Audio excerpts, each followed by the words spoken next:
Hello, everybody. Creighton here from Short Sun Studios. Today I'm going to be sharing with you the steps I took to accomplish my Waffen-SS oak leaf pattern in 28 millimeter.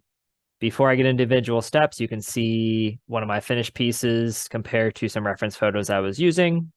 So with that in mind, let's go ahead and get into it.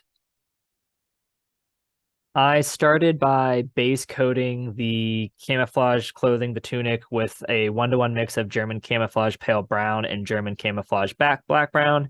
I should mention here that all the paints I used here are going to be Vallejo paints. So if you're not familiar with Vallejo, you may need to Google around to find out what the closest thing for your preferred paint brand would be to the Vallejo colors I'll be referencing here.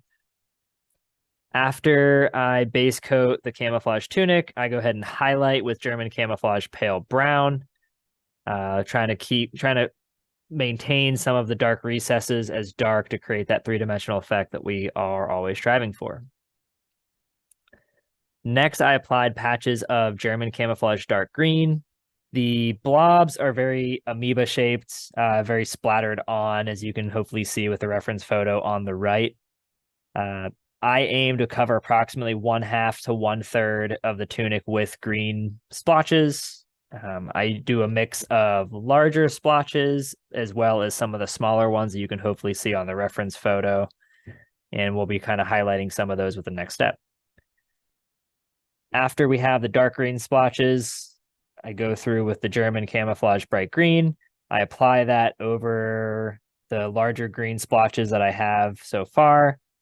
So again, like the bigger splotches are going to get it covered with a bit of light green as well as some of the smaller patches as well.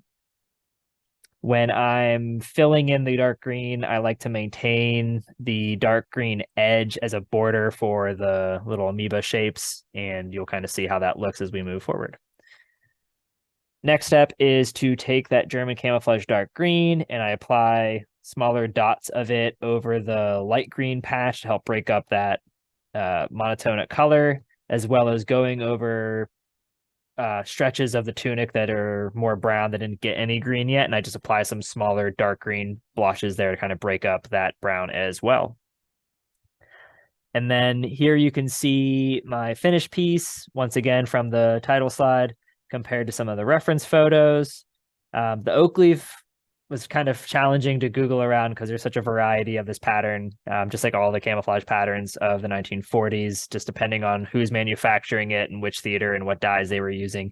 You had a whole bunch of different colors as well as different variations of how big or solid the green splotches are. But in general, I'm pretty pleased with how my oak leaf came out, at least for the summer pattern. I haven't tried any of the winter pattern, but I'm hoping to get to some of that at some point in the future.